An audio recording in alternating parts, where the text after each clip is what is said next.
Hi everybody, it's Jennifer. I was gifted 60 of these round watercolor papers.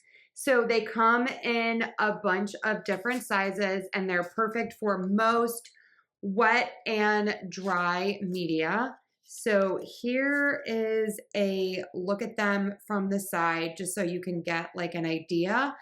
And then here is a close-up trying to show you there is like a little tiny bit of a texture to the paper. It's a little bit hard to see, but what a great bargain, all of these. So let's give these a try and learn a little more about them.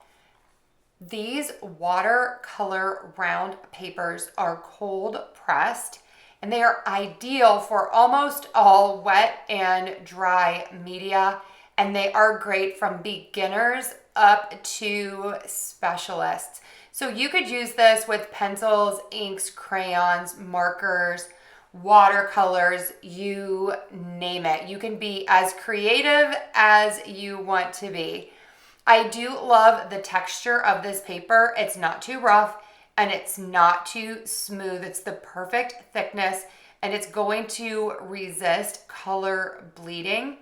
And what I love about this is that you get so many. So you can embrace your artistic spirit, and these would even be great for a crafting night with friends because you get so many of these in a pack. All of the links and details are below. Check it out.